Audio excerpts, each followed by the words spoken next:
পরে কিন্তু আমরা আবার নিজ নিজ কর্মস্থলে ফিরে যাচ্ছি। সেই আবার হাজার আউটডোরের রোগী এবং টানা ডিউটি। হ্যাঁ ঠিক বলেছো, কষ্ট তো হয়ই, বাট আমাদের নিশ্চয়ই অনেকগুলো স্যাটিসফ্যাকশনও কাজ করে। তা তো বটেই, আমাদের লিমিটেড রিসোর্সে আমরা যতটুকু পারি সাধ্যমতো সেবা দেওয়ার চেষ্টা করি। তাতে একদম ঠিক বলেছো। পাই আর নাই পাই। একদম ঠিক। এবার আমাদের লাইফের একটি দিন নিয়ে আসছে doctor Monir, doctor Reza, doctor Zahid, doctor Punam এবং ডক্টর কামরুজ্জামান।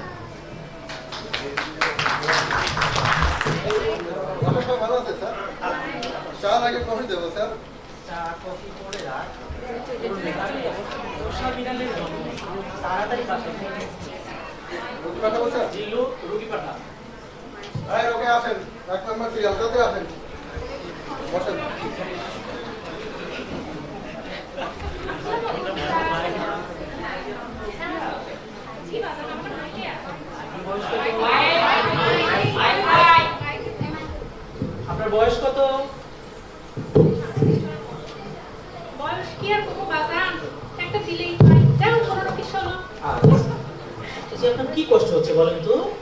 সেই কষ্টের কথা কইও না বাজান, জ্বর, ঠান্ডা, পেটের মধ্যে ভাটুর ভুটুর করে, সারা রাত ঘুমাইতে পারি না, শরীরে একটুও বল পাই না, তারপরে পায়খানা দিয়ে তো প্রতিদিন করতেই আছে।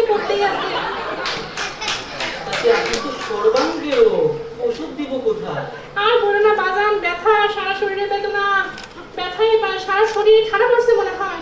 আচ্ছা, আপনাকে আমি কিছু ওষুধ লিখে দিচ্ছি, এই ওষুধ কিছু আমাদের হসপিটাল থেকে দিবে, বাকি ওষুধগুলো একটু বাইরে থেকে কিনে খাবে। জিল্লো, ক্যালসিয়াম আর প্যারাসিটামল দে তো। ক্যালসিয়াম আর প্যারাসিটামল নেন, অ্যান্টিবায়োটিক সাপ্লাই নেন, 2 সপ্তাহ পরে আসেন। এটা আমাকে কি দিলেন আপনি?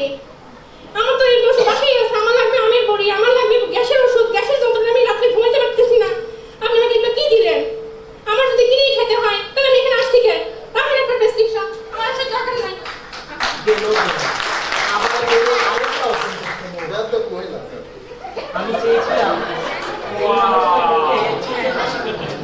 কিন্তু এই ভিড়, এই চাপ, এই সিস্টেমে আর কই পারলাম বলতো? স্যার দেশের অবস্থা এরকম, সরকার না দিলে ভালো লাগে না জিল্লু, আর কোনো রোগী থাকলে পাঠা। এই দাদা ভিজিট দেন, তাহলে দেন, কারণ সময় নেই। ভিজিট করে এই তো বাবা, ভিজিট লাগবে। টাকা ছাড়া কি বাপজন দেখবে না? এই স্যার পুরা সাদা আছে, পুরা সাদা টাকা দিবে না। জিল্লু, তুই কি জানিস আমি আমার এই ছোট জীবনে কত শত রোগী বিনে পয়সায় দেখে দিয়েছি, আর এই টাকাটাকে তুই টাকার জন্য আটকে রাখছিস? চাচা কি এখনই পাঠা? এই দাদা বসেন, বসেন। আসসালামু আলাইকুম। ওয়ালাইকুম সালাম ভাইজান। চাচা, আপনার কি কষ্ট হচ্ছে?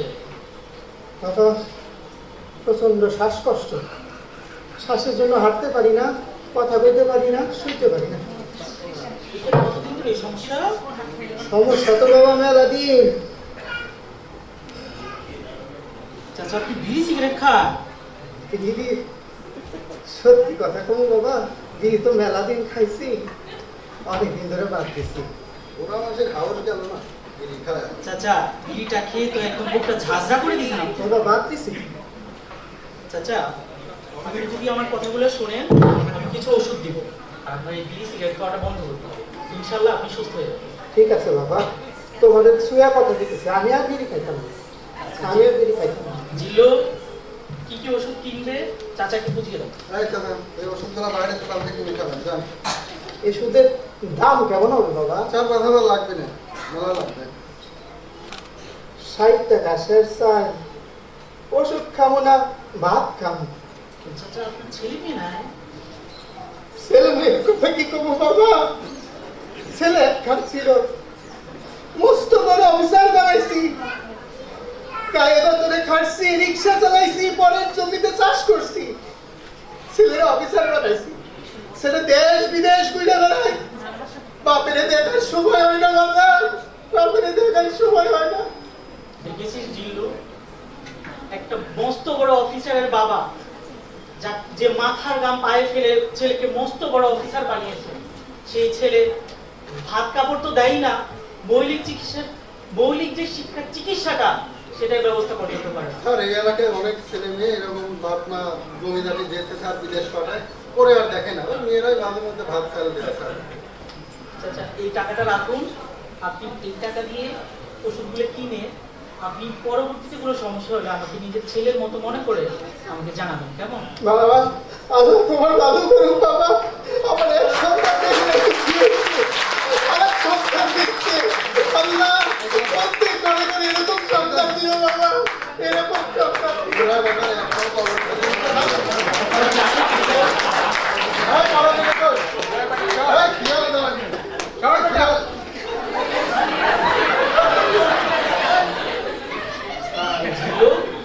এই কলা গাছের মতো কে দাঁড়াইলো রে? চিনো নাই স্যার, আপনারা চেনে কি করবে? আপনি ওষুধ থাকলে বলেন।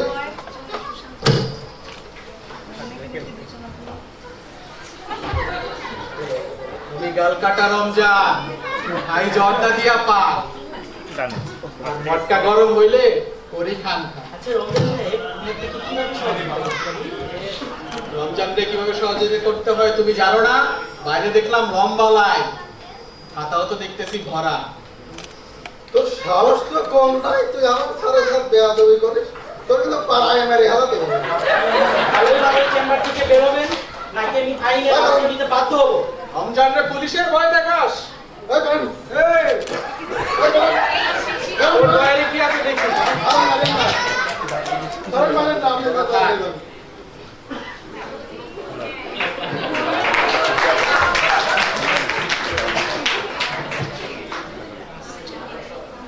আমি ডাক্তার, আমি মানুষের জীবন বাঁচাই, আমি প্রতিদিন রক্ত দেখি।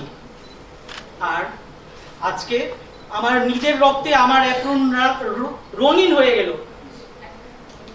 একটা মাস্তান যার অন্যায় আবদার আমি মানিয়ে বলে আজকে আমার এই পরিণতি।